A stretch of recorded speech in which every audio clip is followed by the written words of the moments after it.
Boa tarde a todos. É com imensa honra que eu estou aqui, junto com esses dois grandes nomes, né, do axé, Babá Moacir de Xangô, Ogan Ginaldo, e viemos hoje fazer um bate-papo, né, falar um pouquinho, conversar um pouquinho sobre o dia de hoje, que ainda não é um dia de comemoração, né, mas um dia de resistência e de luta, né, o dia 21 de março, Dia Internacional do combate à discriminação racial e falar um pouquinho, né, quais são os avanços e a perspectiva, né, do futuro ainda da luta coletiva contra a discriminação racial.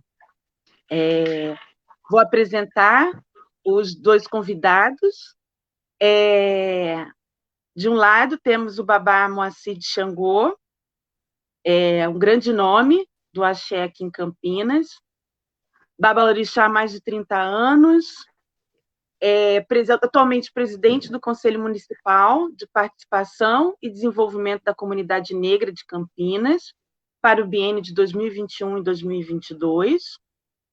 Desde janeiro de 2005, né, reconduzido para o biênio de 2008, 2009, 2012 e 2013.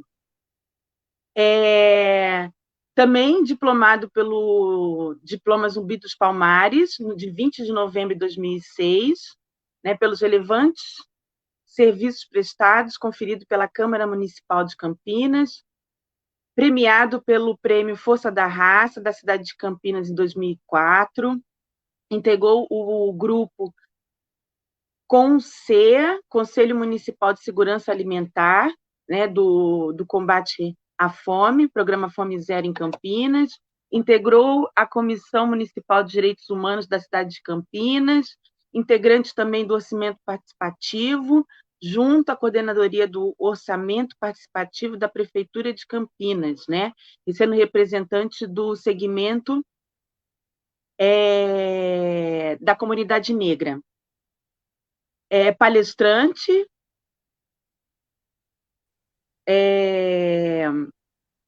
e o nosso grande Babalorixá, do terreiro Ilê, Axé, Obá, Adaquedajó, Omialador.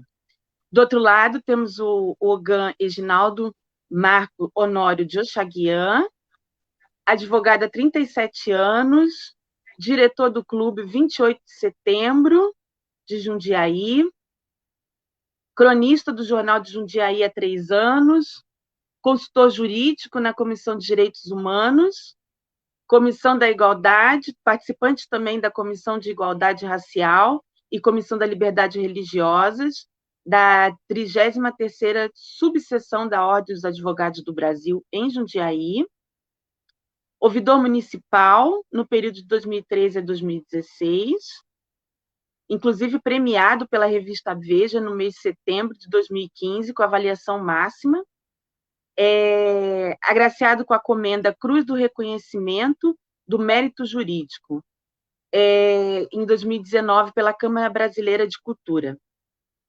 Delegado também na Conferência Nacional de Promoção da Igualdade Racial, no Distrito Federal, nos anos de 2005, 2009 e 2013. Homenageado também com o troféu Amigo do Bombeiro, pelo 19º Grupamento do Corpo de Bombeiros da Polícia Militar de Jundiaí Região, 2013. Professor convidado da Unisal, Unidade São José, para a formação da primeira turma de pós-graduação em 2011, lato sensu em História e Cultura Afro-Brasileira, ganhador dos anos 2003 e 2013 do Prêmio Força da Raça Campinas, diplomado pela Comenda Zumbi dos Palmares em 2005. Em 2015 também recebeu a medalha Petronília Antunes, otorgada pela Câmara Municipal de Jundiaí, diplomado com mérito jurídico em 2017 pela Câmara Municipal de Campinas, consultor jurídico na Comissão de Direitos Humanos, Comissão da Igualdade Racial e Comissão da Liberdade Religiosa. Então, aí, e eu, Fernanda Pereira, sou Iaô de Uxumaré, da casa do Ilê Axé Obá Adaquedajó Omialador, professora e coordenadora da área de Ciências Humanas da Rede Pública Estadual, e estou aqui tendo a oportunidade de aprender um pouquinho mais com essas duas grandes feras. Passo a palavra para agora Babá Moacir. Falei tudo, Babá? Ou ainda faltou alguma coisa? Não, eu também participei da conferência da igualdade racial. Mas boa tarde a todos. A benção aos meus mais velhos, meus mais novos, meus iguais. A benção à minha ancestralidade do passado e do futuro.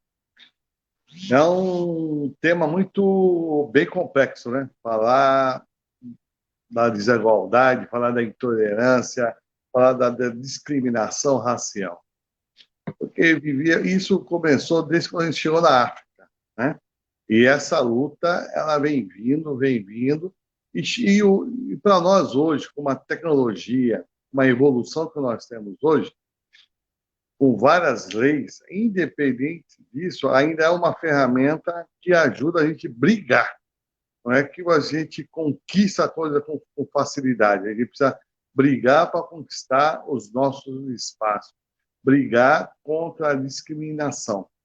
Hoje, eu fui postado o presidente do Conselho da Comunidade Negra de Campinas, o qual prefeito disse não ao racismo, não ao racismo religioso, não. Isso é muito importante para nós. Quando vê um homem do governo, a postura dele, transparente, que ele não quer, principalmente nessa pandemia, para que haver racismo? Para que ver a intolerância? Para que, nesse momento, eu tenho que somar? Então, a minha visão, hoje, a gente está conectado. A nossa ancestralidade lutou para nós chegarmos aqui. E hoje nós temos que lutar para chegar no amanhã. E de que forma? E como vai chegar? E isso que é o mais importante.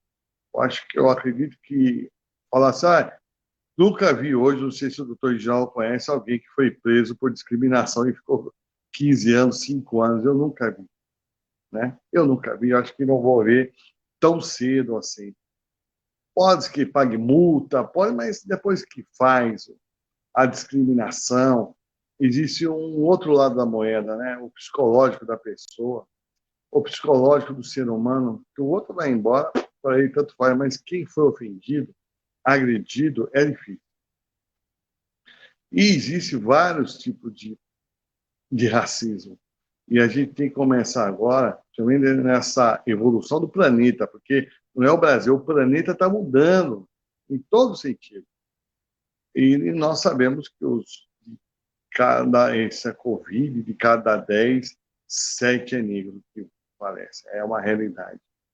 E a gente tem que lutar contra isso. Colocar que os nossos negros, que os nossos jovens, que as nossas mulheres comecem a ocupar os espaços. E esses espaços serão importantes para nós no futuro. Lógico, com essa pandemia, se eu pegar desde o fevereiro do ano passado até agora, não houve aula. A reposição das escolas, como é que vai ser o futuro, né? Isso preocupa muito a minha pessoa, porque a gente vai ter duas pandemias, a pandemia agora e o após-pandemia. E aonde vai estar o contexto nosso povo? Também quando você muda da intolerância que é hoje, eu me preocupo com isso, sim. Mas conseguiram fazer vários avanços, sim, estamos avançando, desenvolvendo lei, tem muita lei, a gente coloca em prática, cobra as políticas públicas dos governos municipais, estaduais, federais. Tem horas não adianta falar, precisa berrar e entrar na justiça, gritar, para provar que nós somos seres humanos, não somos nada mais diferente do outro. Respiramos o ar, doamos sangue, bebemos água, suamos igual o ser humano. Nós não temos diferença nenhuma. Andamos, choramos, temos sentimento. Então somos iguais, não há necessidade de haver. Mas na cabeça de alguns, essa discriminação tem que existir. Mas nós estamos aqui para acabar com isso. Acabar, acho que nunca vai acabar, então, Reginaldo.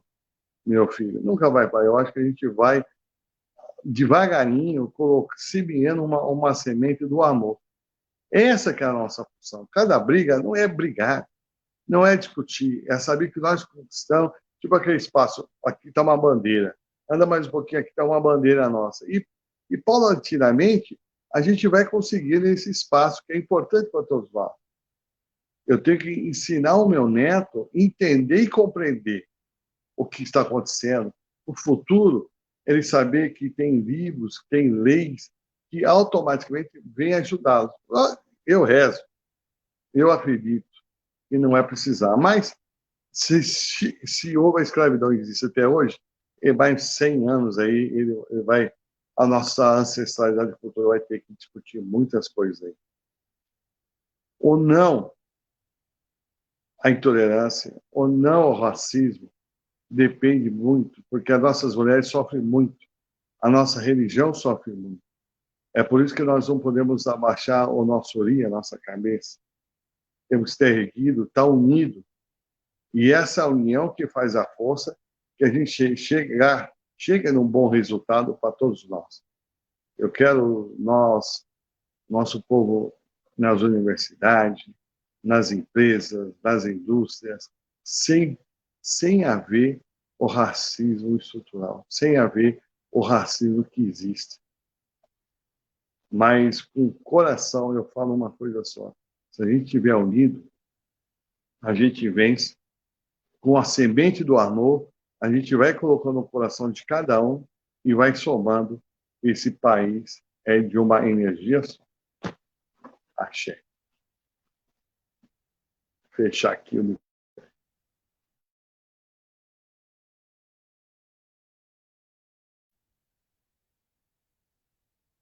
Pronto, passa a palavra. E agora? Seu Edinaldo?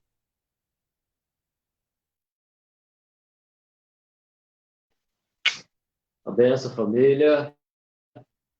Peço licença aos nossos antepassados, benção, babá, às pessoas que estão nos acompanhando nesse momento, em que é uma honra muito grande participar de uma sala igual a essa, para discutir um tema tão importante quanto ao Dia Internacional de Combate à Discriminação Racial.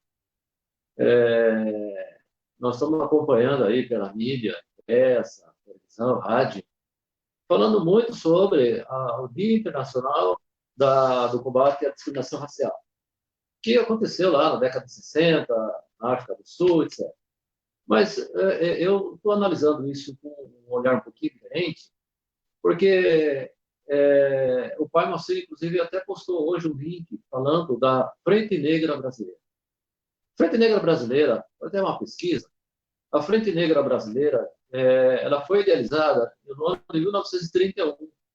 Portanto, 30 anos antes da ONU decretar a Dia Internacional de Combate à Discriminação Racial, antes da ONU decretar isso, a Frente Negra Brasileira já desenvolvia um trabalho nesse sentido aqui no Brasil e tinha ramificações em vários estados do país, onde esses negros eles preparavam os seus iguais, seus filhos, seus netos, tinha lá mais de 2.000 associados, gente muito importante. Aqui em Jundiaí mesmo, tínhamos alguns frente negrinos que cuidavam da luta pela igualdade de tratamento. O Moacir falou agora há pouco aí de que nós somos iguais. Realmente, nós somos iguais. Somos iguais, mas diferentes. Diferentes em que sentido? Diferentes na cor da pele.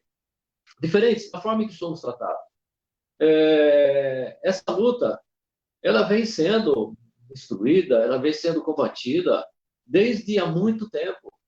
E traçando um paralelo da origem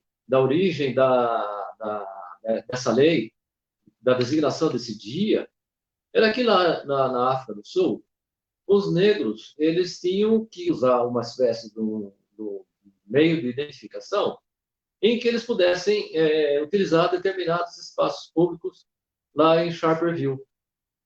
E aí, traçando um paralelo com o que aconteceu, especialmente em Campinas, e não vai muito longe, nós tínhamos aí a Rua Barão de Jaguara e a Avenida Francisco Glicério, Muita gente não sabe, mas a comunidade negra de Campinas, os negros de Campinas, eles só podiam e só poderiam trafegar, só poderiam caminhar pela Barão de Jaguara se tivesse com seu dono ou estivessem calçados. Veja que coisa interessante. Na África do Sul, os negros eles tinham lugar para caminhar. Aqui, do nosso lado, aqui na nossa terra, em Campinas, a mesma coisa. Os negros só podiam transitar pela Barão de Jaguara se estivessem calçados, ou seja, já eram libertos, né? Já tinham carta de alforria, ou estivessem acompanhados de seus donos. E não vai muito longe. Foi aí, até a década de 60, 70, esse tipo de comportamento ainda existia em Campinas, que também, como se sabe, é a última cidade do Brasil a abolir a escravidão. Portanto, essa lei, essa ideia, a designação do dia de hoje como Dia Internacional contra a Discriminação Racial, ela vem apenas, não apenas no aspecto bem simples, singelo, mas também contribui para o combate dessas desigualdades. Eu já disse isso em outras oportunidades. O Brasil ele é e ele é em direito, ele é réu confesso na prática da discriminação, do racismo, da desigualdade, da discriminação, da intolerância. Basta ver o que consta no artigo 3º da Constituição Federal, onde ele abre esse dispositivo constitucional, dizendo mais ou menos assim: são objetivos fundamentais da Constituição brasileira. Objetivos fundamentais. Então, ele explica alguns deles, que é, por exemplo, erradicar a pobreza, diminuir as desigualdades, combater a intolerância, combater a discriminação, combater a pobreza.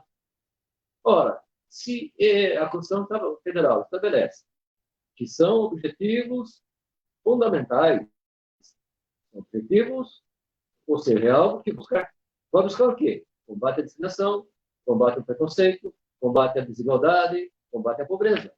Se vai buscar, é porque realmente não faz. Isso é óbvio, isso é claro, isso vai para quem quiser ver.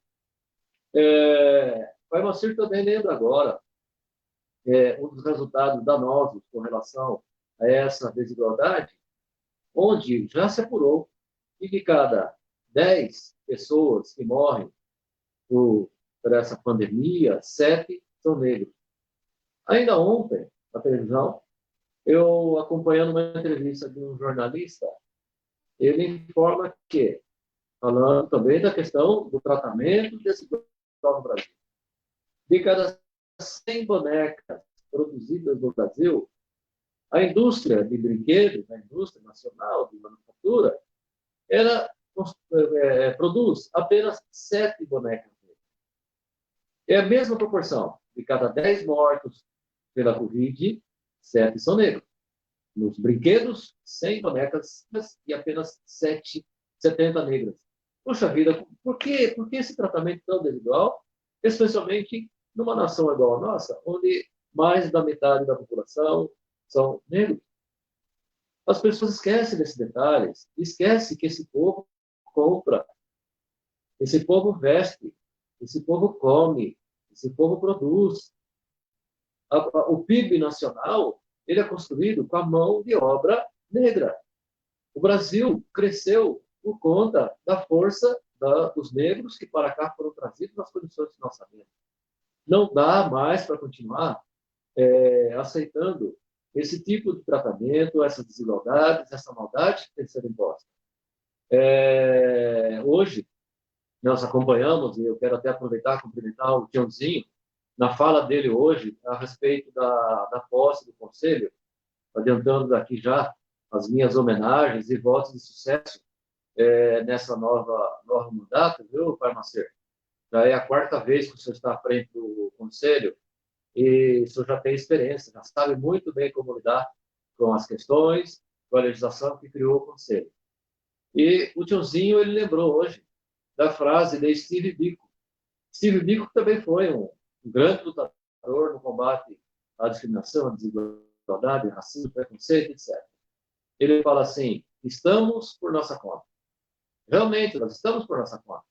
E estando por nossa conta, nós temos que dar as mãos uns aos outros para combater essa desigualdade, para combater esse tratamento diferenciado, única e exclusivamente em razão da cor da pele. Nós somos iguais, gente. O sangue é igual, a ossatura é igual, a voz é igual, o intelecto é igual. Por que esse tratamento diferenciado? Quantos talentos estamos perdendo por conta apenas e tão somente em razão da cor da pele?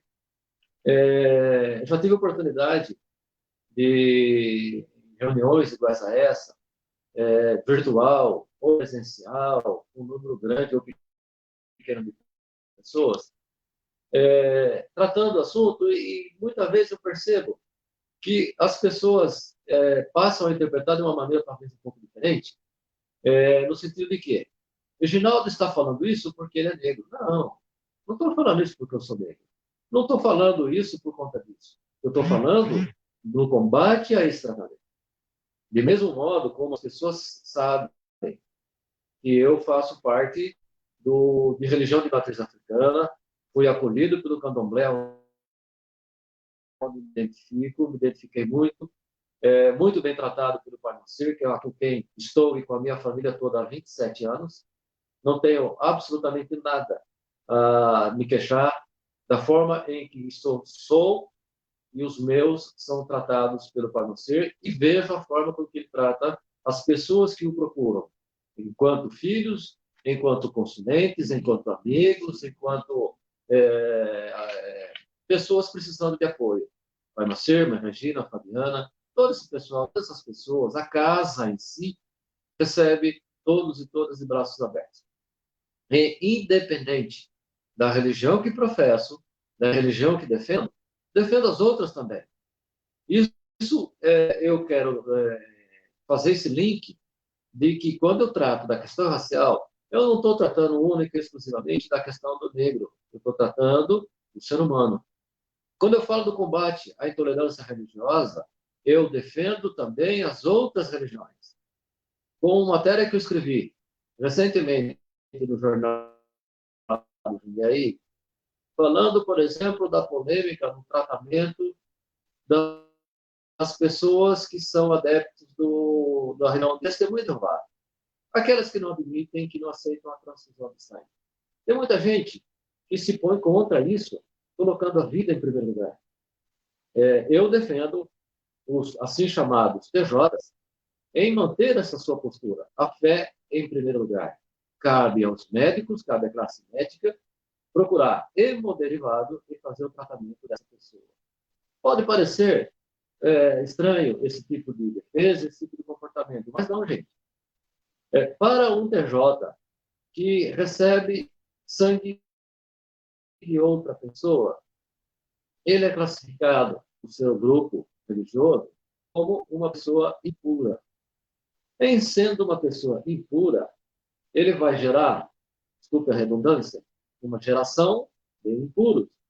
Vai contaminar uma geração de religiosos desse grupo. Cabe, sim, à classe médica procurar uma medida alternativa para tratar essa pessoa.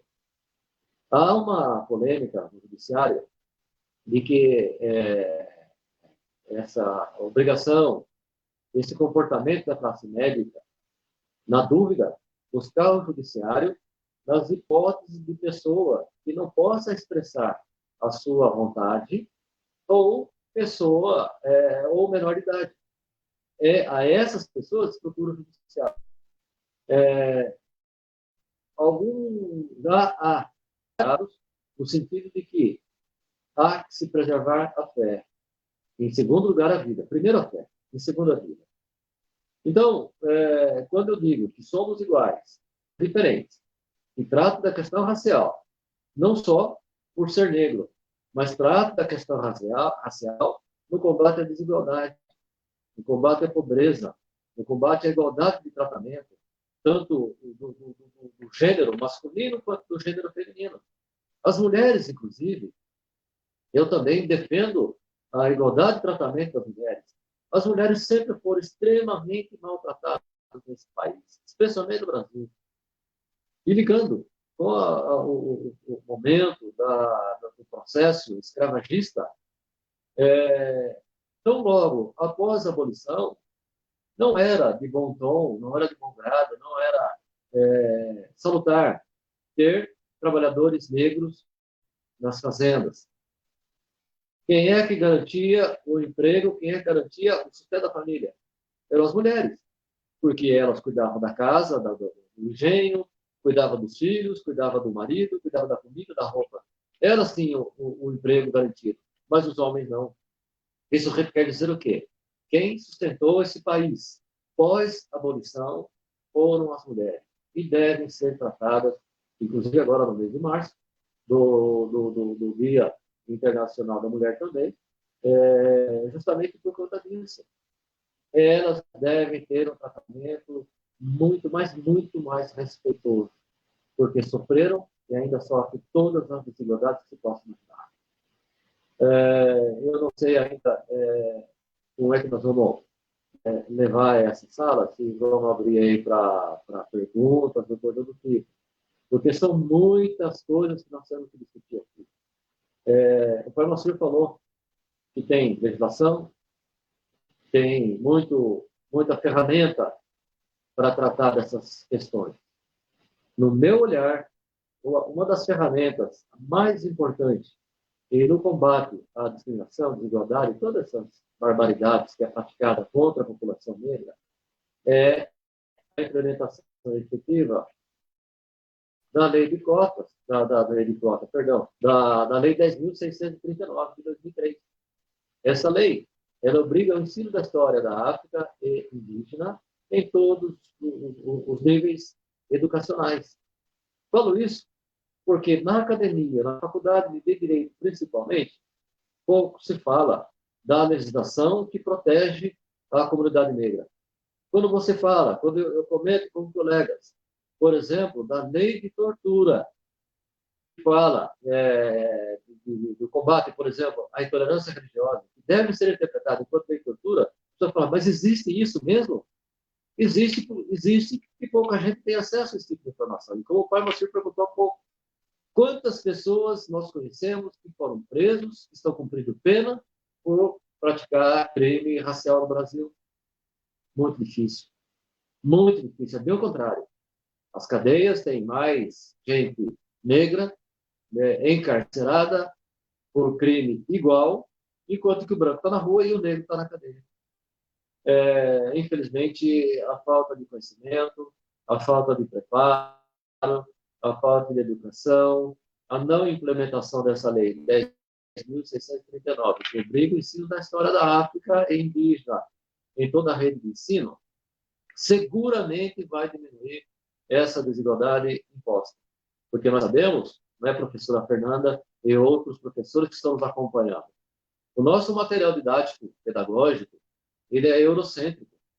Ele não fala da importância, do sucesso, do que os negros que foram trazidos para cá trouxeram de conhecimento, de habilidade, de tecnologia. O nosso material didático, ele não diz, não mostra, não prova que os africanos que para cá vieram, eles tinham profundos conhecimentos da medicina, de matemática, da agricultura, da pecuária, astrologia, mineralogia, metalurgia. Essa eu já tive a oportunidade de dizer também que os portugueses e espanhóis, eles não eram pessoas ignorantes. Eles foram buscar pessoas para produzir nesse Brasil, pessoas que eram capazes de produzir. Não ia trazer gente sem conhecimento. O nosso material didático dizia que os portugueses e espanhóis foram buscar aquelas pessoas de lá porque não tinham conhecimento de nada. Contrário. E o povo africano que para cá foi trazido eram pessoas extremamente habilidosas. Tanto é em muitos fóruns aqui na região de Minas Gerais, eles encontraram muito material que não poderia ter sido produzido pelo europeu. Jundiaí, ela cresceu por conta da ferrovia. Há uma placa na estação de trem aqui em Jundiaí dizendo que a primeira viagem de Santos a Jundiaí foi no ano de 1887, um ano antes da abolição. Quem construiu essas ferrovias? Quem é que abriu aqueles túneis da Picareta que a gente passa lá na Estrada Velha? A gente vê aqueles túneis abertos da Picareta. Obviamente que não foram os portugueses, ou, perdão, não foram os europeus. Os europeus chegaram porque já estava pronto. As fazendas estavam lavradas. Muito fácil, né? Mas é isso, gente. Eu não quero tomar muito tempo aqui, já falei, acho que eu falei bastante. E, Fernanda, estamos aqui à disposição. Vai ser também à disposição para perguntas. E vamos continuar esse bate-papo, porque senão eu vou virar aqui à noite falando e eu esqueço. Minha mulher sempre fala, tira o microfone dele, senão ele não para mais. Obrigado. Mas gente. é muito bom escutá-lo, viu? É uma aula. A gente aprende muito e temos muito ainda a pensar, né, em tudo aquilo que foi exposto. Até, como o senhor falou, fazendo uma boa lembrança, né, os livros didáticos, eles não trazem uma perspectiva, né, da história em geral, mas uma perspectiva eurocêntrica sempre. Quando eu sou professora de sociologia, de história, e quando a gente fala, por exemplo, de democracia, eu sempre, né, questiono os alunos, será que começou todo esse processo apenas e somente na Grécia? Como que era nos outros lugares, né? Será que tudo que aparece, né, da nossa história veio somente daquele lugar, nos outros não foram também colocados, ou não era interessante se colocar uma perspectiva diferente daquela que até então, né, é considerada que é a eurocêntrica.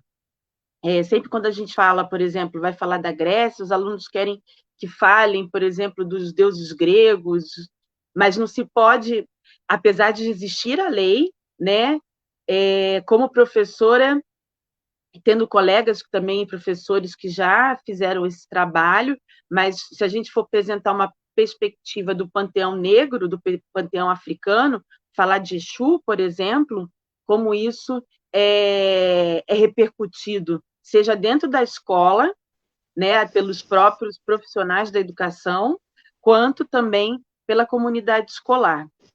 Então, a gente ainda tem, por isso que eu abri a live, né, falando sobre não comemorar, mas ainda muito a lutar e resistir, né, para a gente ainda conseguir chegar a uma sociedade da qual poderemos nos ver todos como iguais, e nem o fato da cor da pele ser ter uma discriminação por conta disso. Sou de religião de tradição africana também, gosto também sempre de deixar isso bem claro. Quando a gente fala também da nossa ancestralidade, por exemplo, sempre devido toda a história, né, do embranquecimento no Brasil, sempre quando a gente fala da nossa ancestralidade, a gente nunca dá valor àquela nossa mesmo brasileira, né, a nossa mesmo de raiz. A gente sempre tenta pegar, né, uma ancestralidade europeia. Eu sou descendente de português, sou descendente de italiano, mas nunca dá a verdadeira essência da qual eu fui construída, do qual foi feita a matriz de todos nós brasileiros, que é africana e também é indígena, né? Sempre dentro da nossa história, essa ancestralidade, e assim como as pessoas também, né, foram sempre sequestradas, retiradas, né, da história como se fosse uma coisa ruim. E pelo contrário, né? É ela que me trouxe até aqui e fez eu construir a minha própria história. O pai Moacir, à frente da comissão, acredito que hoje é uma grande oportunidade para a gente repensar, né? Repensar um futuro. Pai Moacir, como que o senhor enxerga a partir de agora, né? Ainda a questão da intolerância racial e até a intolerância religiosa também. Como que o senhor enxerga ainda o futuro, a perspectiva, né, de melhora, não vai melhorar? Fala um pouquinho para a gente, Tá. sua Mas perspectiva. antes de falar, eu vou pegar um gancho do original e fez aqui eu pensar e lembrar uma frase. Se foram buscar nós para construir, porque a gente tinha a tecnologia, nós tínhamos a ferramenta, os escravizados tinha toda, né? Aí já a matemática surgiu aonde? Não foi na África. O Egito construiu aquelas pirâmides como? Falar que foi que começou lá do nosso povo. A África, ela tem o poder do conhecimento e riqueza que as pessoas falam, nego é burro. Mas, olha lá, desculpa, então, começou lá a nossa engenharia, a nossa matemática, a nossa numeração, o que é o norte, como é que o sol, o leste, foi tudo lá. Estou certo? Então, as pessoas falam que nós somos muito alienados. Não somos alienados, a gente viu uma cabeça. É por isso que eles falam, mas os negros falam alto, porque eles gostam de discutir, eles gostam de ter essa discussão, e as pessoas não entendem. E por isso que nós conseguimos fazer muitas coisas hoje aqui. Se existe no Brasil, é por causa da nossa ancestralidade. É por causa do nosso povo. Entendeu? Você imagina, não naquela época, construir uma rodovia de Jundiaí a Santos, quantos desafios não houve? Quantos desafios houve de pedra, de montanha, com a curva certa, como chegou naquela curva, de que forma chegou naquela reta, como chegou naquela subida. Então, realmente, nós temos que parabenizar o nosso povo. Só que isso, como o Reginaldo falou, não está em livro. Jamais vai estar. Todo mundo vai estar registrado isso em cada parafuso, em cada dormente, em cada caminho que eles fizeram. Aí está a história do nosso povo. E que o pessoal acha que o nosso povo é burro de carga. Nós não somos, não. Nós somos, ó, vamos embora. Só para completar, tá bom, João? Deixa eu falar aqui um queria pouco. Aqui lembrar. Vamos falar. Então, o pai falou aí sobre a questão da Fernanda, né, questionou a questão da intolerância religiosa. O pai Moacir, ele participou de todas as CONAPIR.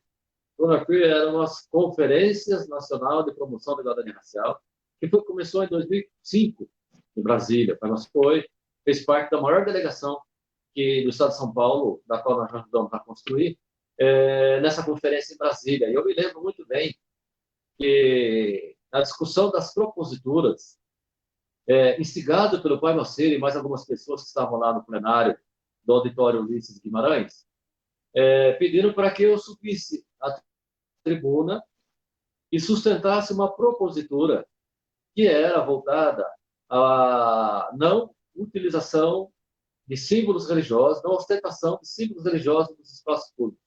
Lembra disso, pai Moacir? Estava lá na tribuna, do lado estava Matilde Ribeiro, estava Ebome Conceição, estava o Lula, tem um monte de gente lá, quando a comunidade indígena fez um manifesto por conta de que eles queriam acabar com a FUNAI naquela época. E a minha propositura, a minha sustentação lá no plenário era da não ação de símbolos religiosos nos espaços públicos. O que me causou estranheza, grande, inclusive, recente, dessa legislação aqui da propositura da Damares Ruo, que fala da liberdade de manifestação religiosa. No texto da lei estabelece, há um dispositivo lá dizendo que, em outras palavras, os símbolos religiosos que estão instalados nos espaços públicos deverão ficar enquanto ornamento, enquanto tradição. Que eu continuo insistindo que a ostentação de símbolos religiosos nos espaços públicos, ela não é ostentação, ela não é ornamento, ela é proselitismo. O que é proselitismo? Proselitismo nada mais é do que converter alguma pessoa ou algo em alguma coisa. Então, se as pessoas que entram, por exemplo, no Tribunal de Justiça, tem lá o crucifixo, vai à Assembleia Legislativa de São Paulo, tem um crucifixo enorme.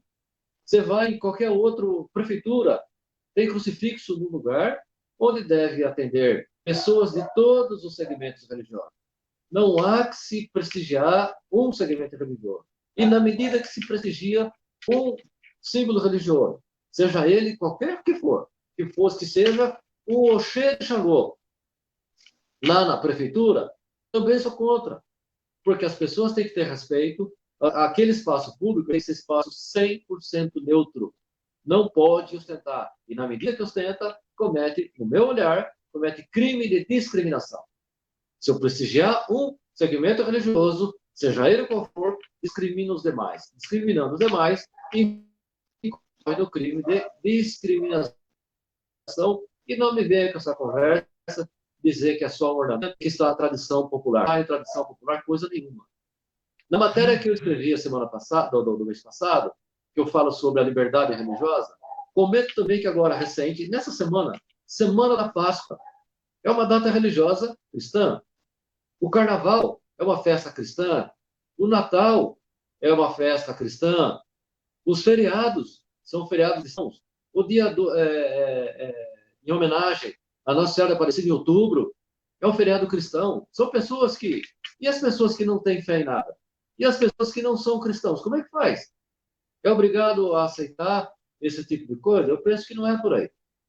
Eu penso que a religião é muito mais do que tudo isso que está acontecendo e cada um tem que cultuar o seu segmento, cultuar a sua filosofia de religião, sua filosofia de vida, no seu particular, no seu meio, e não compelir as outras pessoas a aceitar aquilo que está sendo forçado. Um dos obstáculos da implementação da Lei de 10.639, para concluir, um dos obstáculos é justamente isso. A Lei 10.639 ela não está sendo implementada por conta de pressão dos evangélicos, entendendo que a lei vai falar só de religião de matriz africana, que não é nada disso. Desculpa, Fernanda. Eu só quero responder a pergunta que eu não consegui responder, Fernanda, a sua. Como é que nós vamos viver hoje, no mundo de hoje, a discriminação religiosa, que nós somos a grande discriminação? Nós vivemos num país muito gigante. O nosso homem lá de cima, nós temos a CEPIR de Brasília, que é para dar uma referência a nós, mas que está sendo desestabilizado da melhor forma possível. Porque ele é o presidente e tal, então não vou botar aqui, falar muito nisso, porque é uma realidade. Aí vem Fundação Palmares, que está sendo cortado em pedacinho, é horrível. Aqui nós temos que fazer por isso, a primeira coisa é ocupar o espaço da comunidade negra para eles entenderem a importância da religiosidade de matriz africana a nós e principalmente as nossas crianças, principalmente aos nossos jovens, para ter entendimento para o futuro. Então, qual é o maior combate? É conversando, é explicando, é orientando as nossas crianças. A discriminação, ela não vai ser, ela não é fácil de resolver, ela está enraizada, mas com bastante política pública, da melhor forma possível, nós vamos conquistando, cada espacinho a gente vai conquistar, mas nós temos que trazer o nosso jovem a importância da nossa religiosidade, porque nós já estamos ficando velhos, né? E os nossos jovens, tem jovens que amam a nossa religiosidade, mas não entende, não compreende, acha que isso aqui, como você falou, mas falar de Exu, falar do tridente, mas o tridente não pertence à nossa religião, isso aí pertence ao quê? Aos deuses lá, não pertence a nós. Então, o panteão da nossa religiosidade ninguém conhece. Eles inventam, clareiam, inventam aquilo, me desculpe, e na realidade não é. Então, eles não conhecem a nossa religião. Quem conhece a nossa religiosidade é quem convive. Quem sentou, ouviu, conviveu e convive. É assim que é passado para os jovens. Não existe um livro que você passa isso. É mais a comunicação, o amor, explicando. E naquele momento que você passa sentimento. E esse sentimento que a pessoa começa a amar a nossa religiosidade. Falar para você, como é que nós vamos combater isso?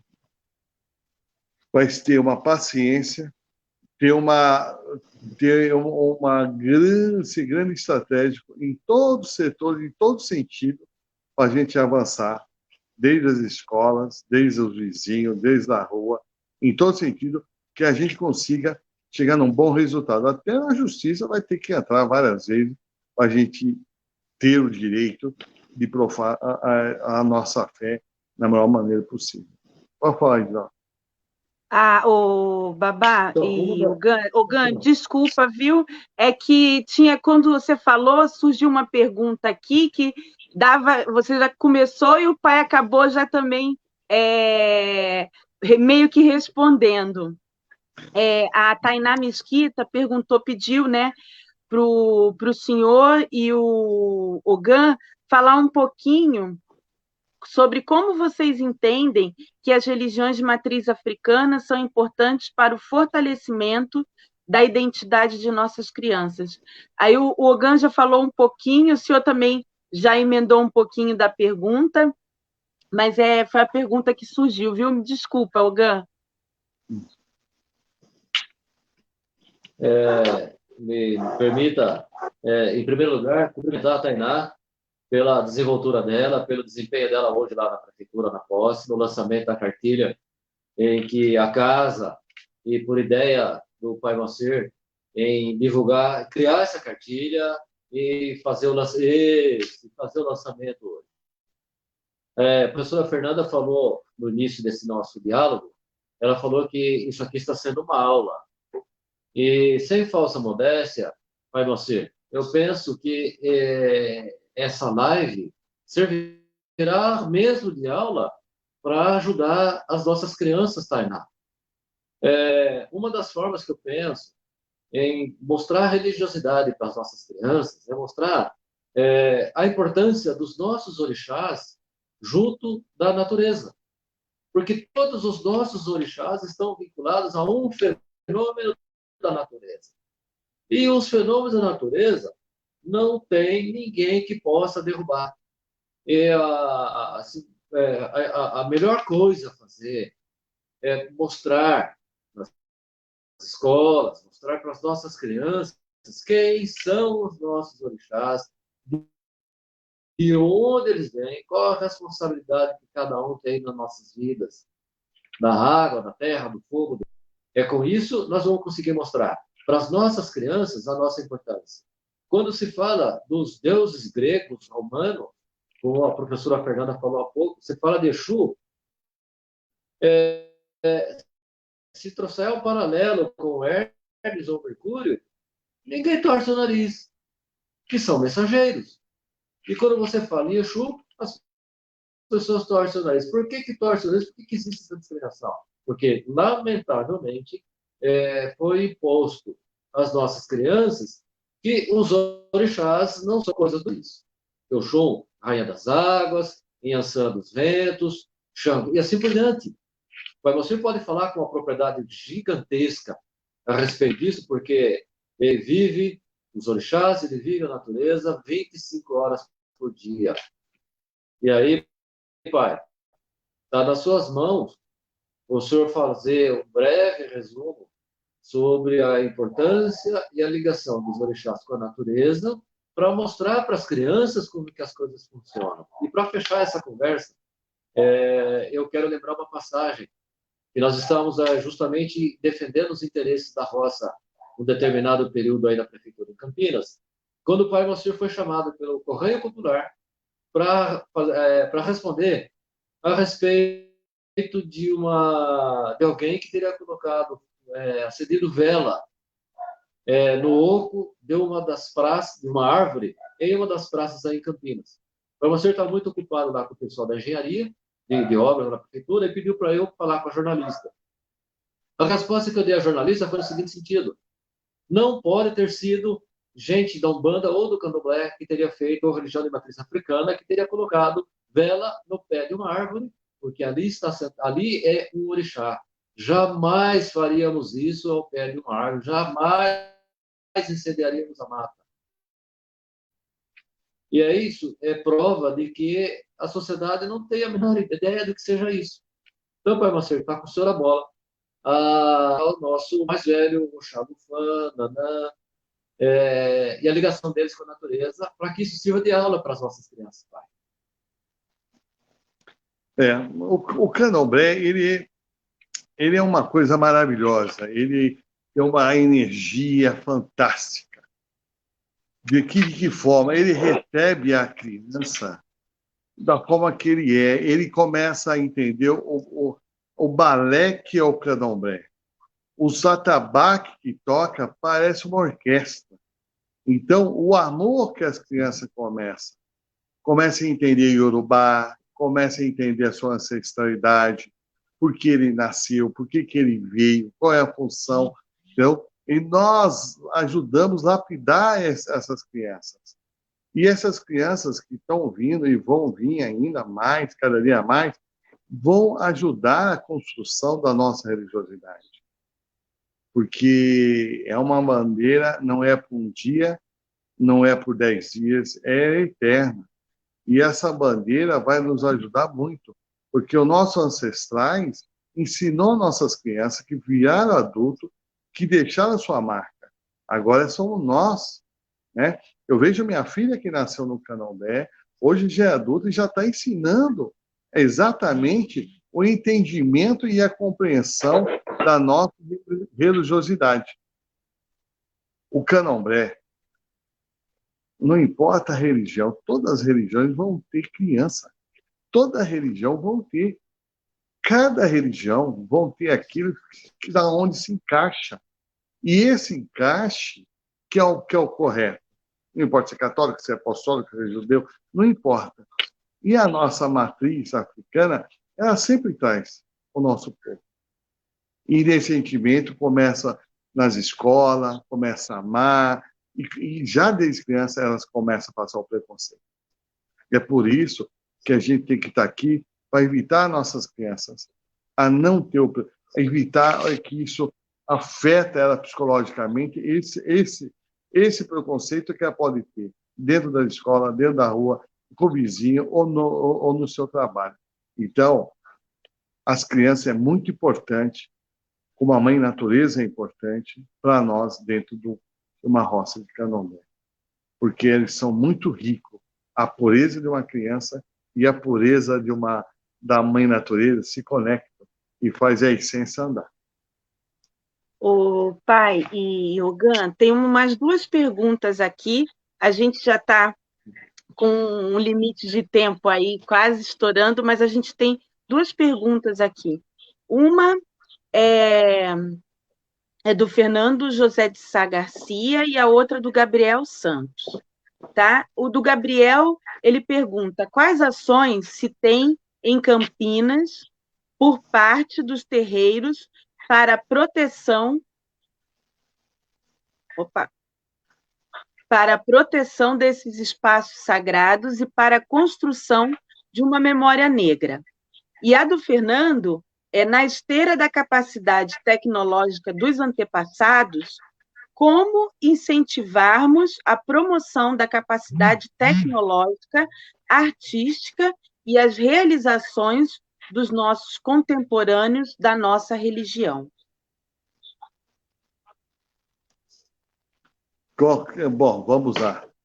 Eu vou responder do Fernando. Fernando, Mutumbá, a benção, viu?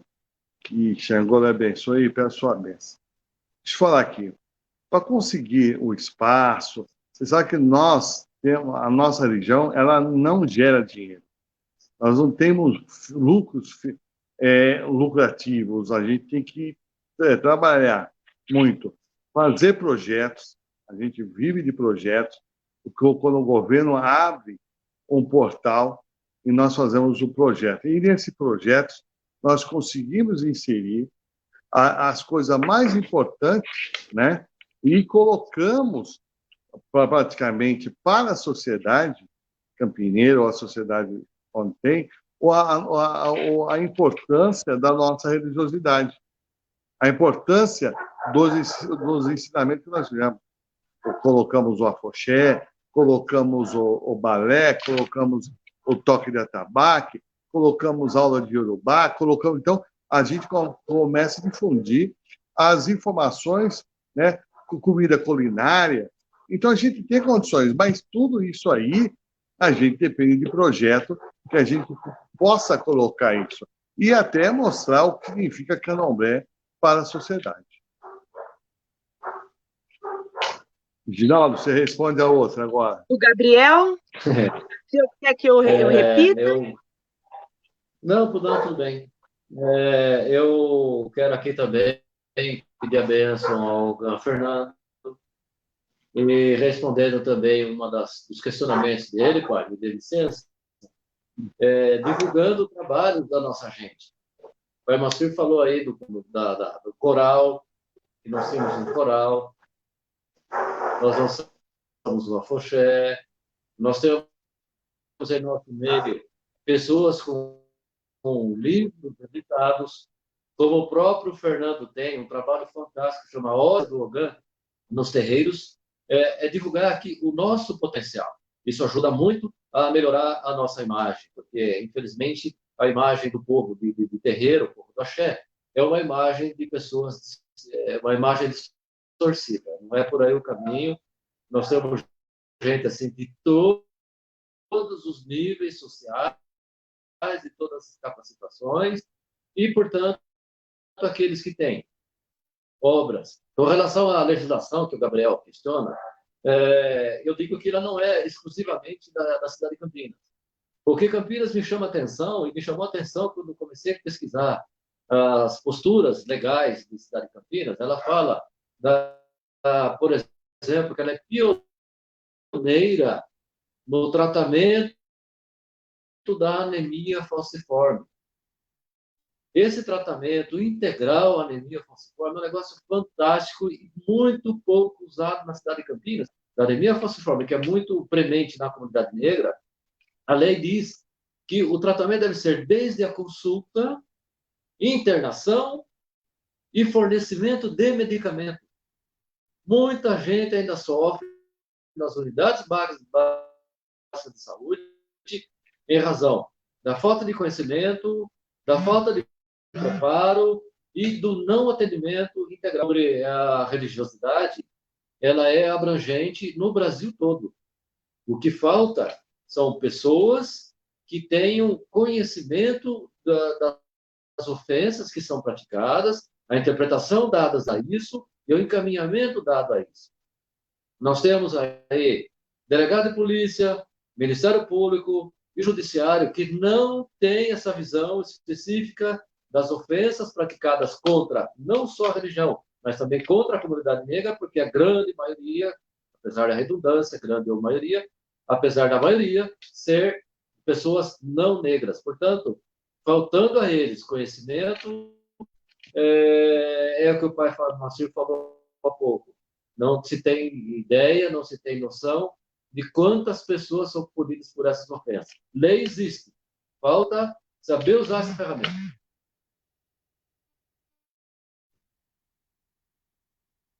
Espero ter respondido, Gabriel. Respondeu sim.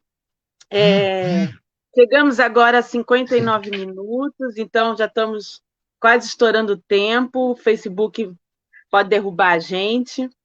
Então, infelizmente, eu vou ter que encerrar esta live.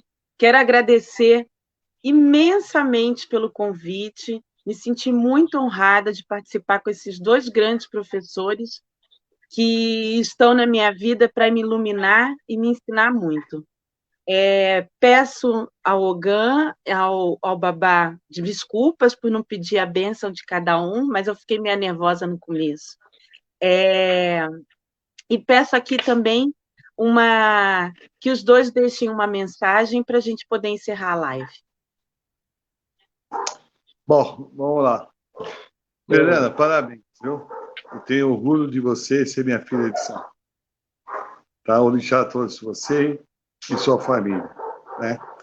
E a confiança é importante, você confiar na minha família, no meu axé. Então, eu fico feliz disso. O grande Ginaldo, nem tem que falar que nós temos um casamento de quase 30 anos aí, de família, de axé, isso que é importante. Por que eu quis falar isso? Porque o candomblé é uma família. Candomblé não é uma coisa, vou lá, moda. Não. Você entrou, você nasce e você morre. Isso que é o mais importante. Nós somos uma família. Com essa pandemia, eu vou deixar uma mensagem. Se cuidem, vamos ter fé por nós, vamos ter fé por aqueles que não têm, que precisamos muito rezar. E eu acredito daqui um ano a gente fazer essa live e ver o que nós conseguimos, qual foi o nosso espaço e a conquista que nós tivemos. Isso que vai ser mais importante. Mas eu quero que Xangô, o Senhor Lodomari, abençoe cada um de vocês, de coração, viu? Mutumbá a todos e a todas. Axé.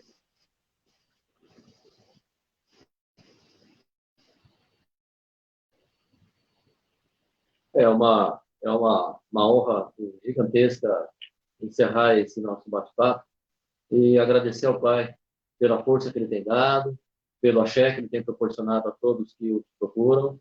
Em nome de minha família, agradecer por tudo que o Senhor tem feito por nós. Acompanhando a sua fala, Pai Macedo, não, com todo respeito, não basta só rezar. Nós temos que rezar e colocar máscara. Tem que rezar e usar o álcool em gel. Tem que rezar e não aglomerar. E confiar. Porque não adianta ficar rezando e fazer coisas erradas aí fora. Não vai dar certo mesmo. O cuidado tem que ser dobrado. Nós estamos vendo muita gente aí sofrendo demais por conta da falta, por conta da brincadeira, por conta do desafio. E o pessoal da religião que está aqui nos acompanhando, que vai nos acompanhar e assistir essa live em outras oportunidades, e unamos com o que nos une, somemos com o que nos soma, e não dividir.